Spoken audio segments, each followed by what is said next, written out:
Hello and welcome back. It is so good to see you. And if you're new here, it's really nice to meet you.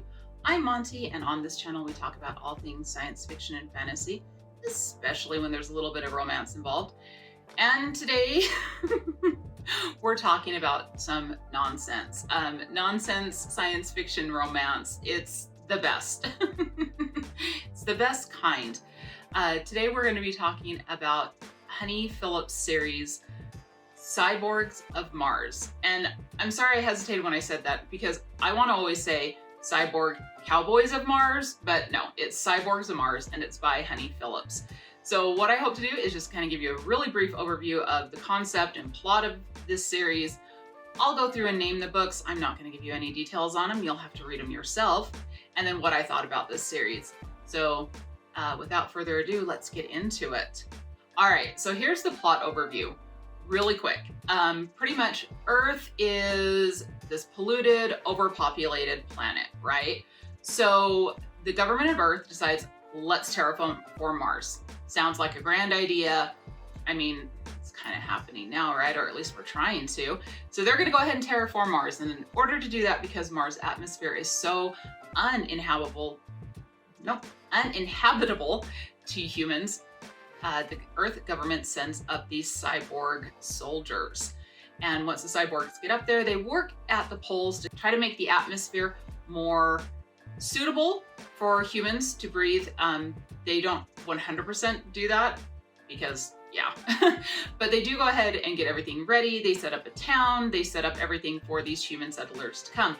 Now, once Mars is open to human settlers, you can go ahead and volunteer to be a settler up there.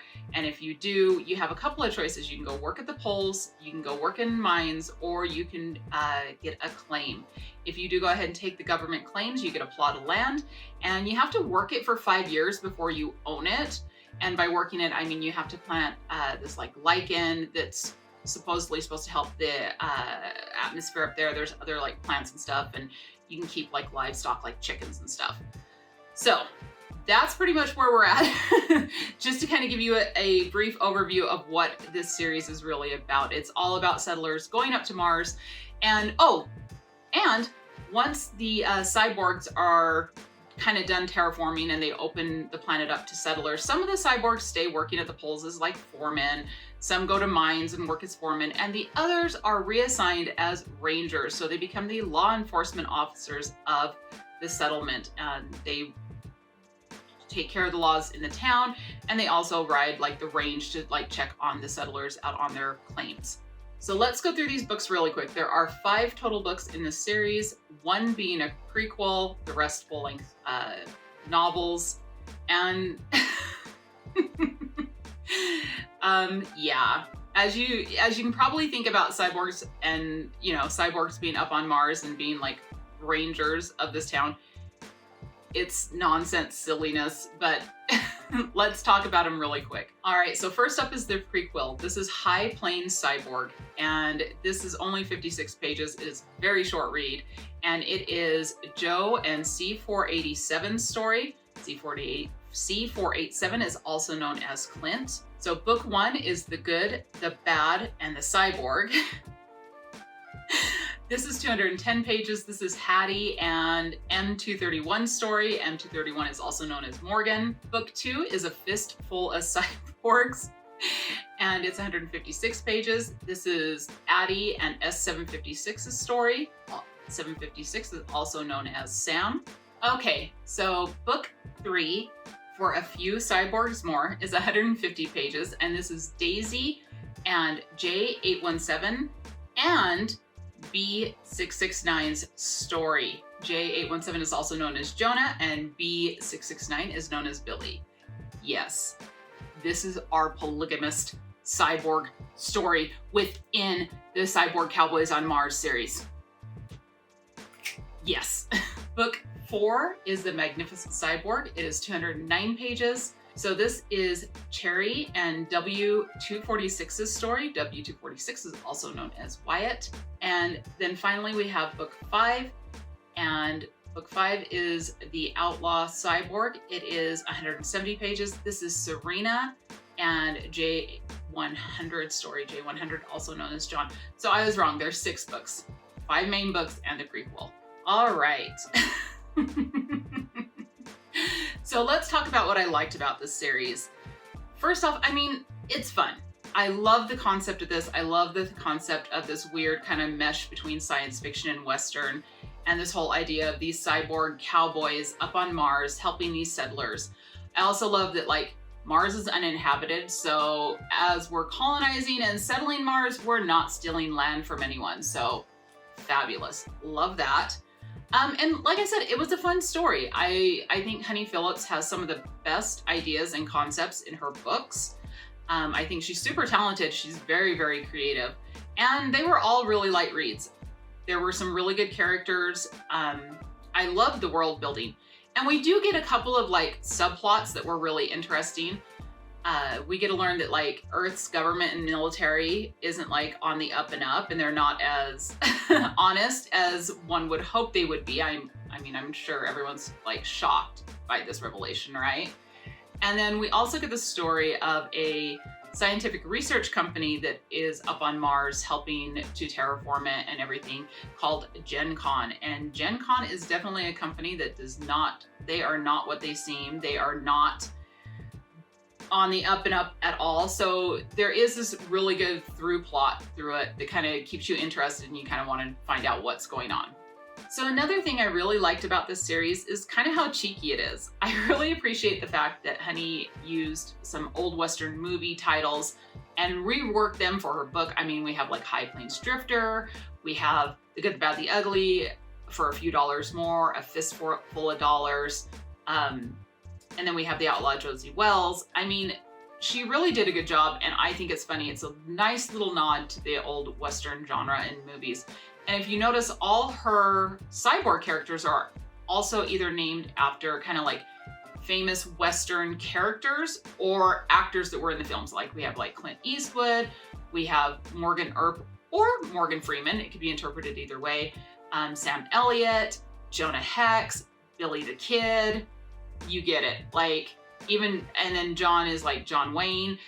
It's kind of clever. And I really do appreciate that about Honey. I think she has it down on how to be like cheeky and give you that whole wink, wink, nudge, nudge, and not overdo it. It's so beautiful how she does that. And like I said, I enjoyed that. And it was really fun to read. And it was just kind of amusing. It's one of the reasons I really like this series.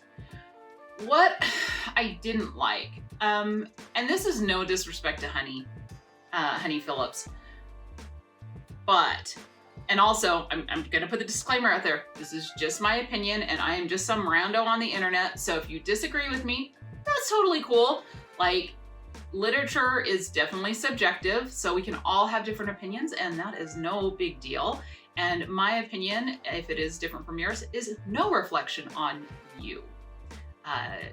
It's just, we see things a little bit differently. We probably have different frames of reference. So having said that, what I didn't like I said, I think Honey Phillips is a really talented author. She's very creative and she comes up with these really good concepts. Like the idea of these cyborgs being on Mars and then human settlers going up there and like making this like old West frontier town. To me, like I was so in for this. My only problem with this series, and I think I've said it before about Honey, is I want more. I want more character development.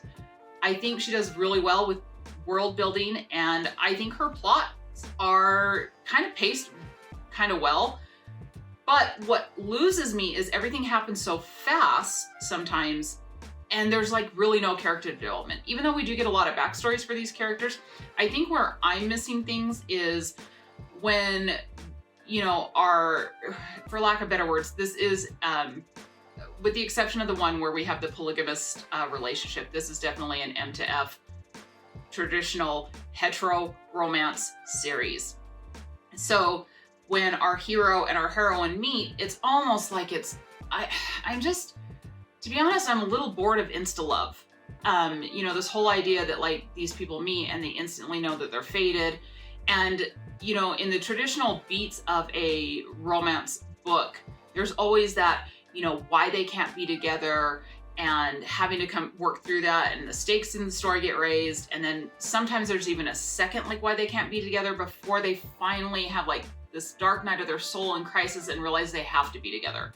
And that in these books often feels super rushed to me, because the reason that these characters can't be together is often like really a non-issue, or it's solved in like a couple of pages, and it just like, I want more. I want more of why this relationship may not work out, why they don't instantly get together, because there's no fun in that.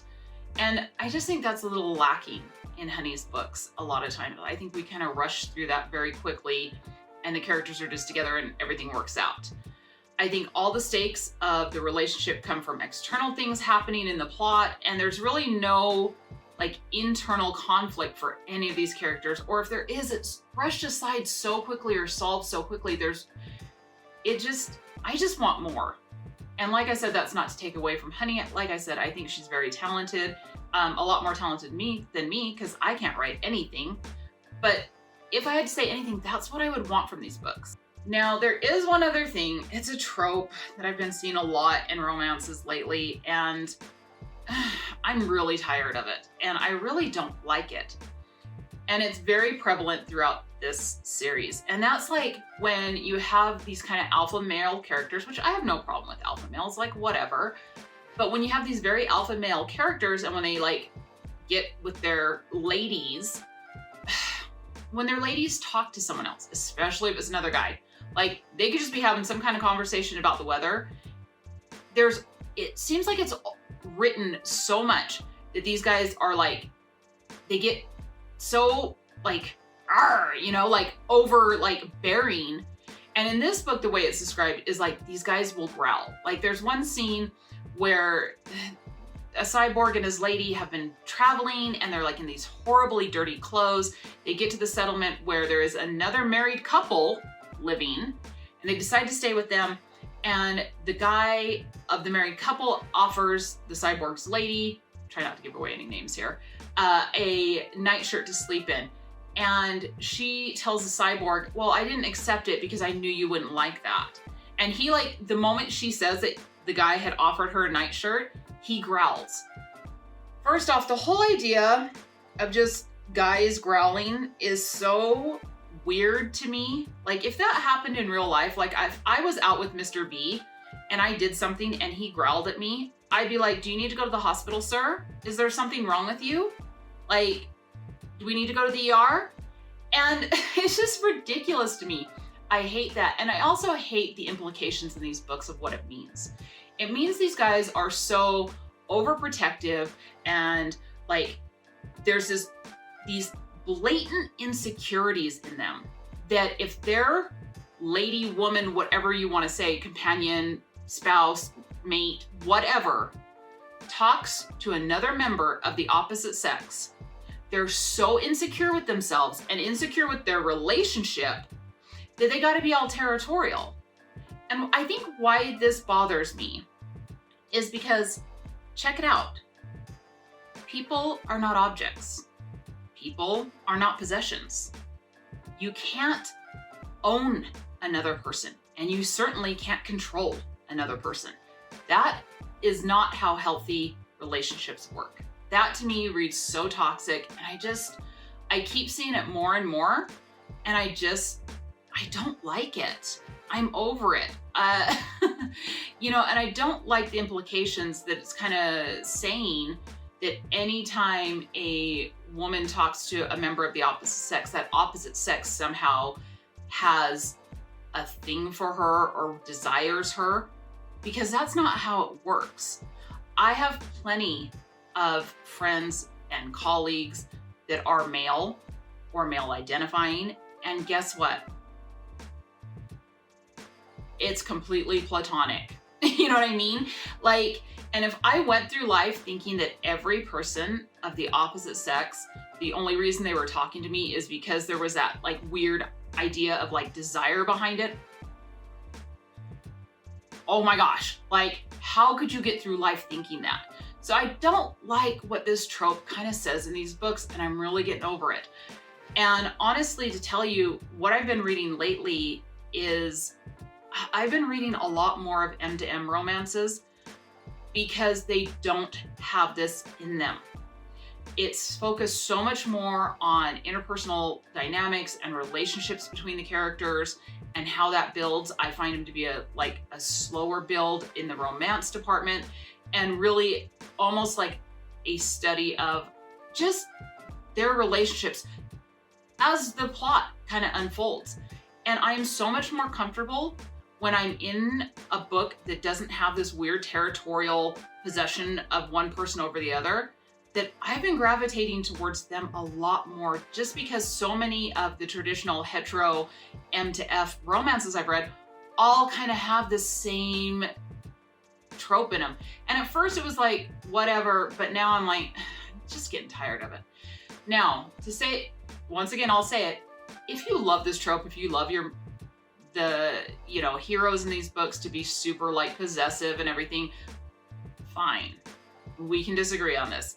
This is just my take, and the reason I say this is because I have in the past been in relationships where someone thought that, I was theirs to control, and I just, it just gives me an icky taste in my mouth. So and I just, I would plead with any romance writer, write better characters that aren't so insecure that they get all upset no matter what happens. If their female or woman or partner or whatever is talking to someone of their opposite sex,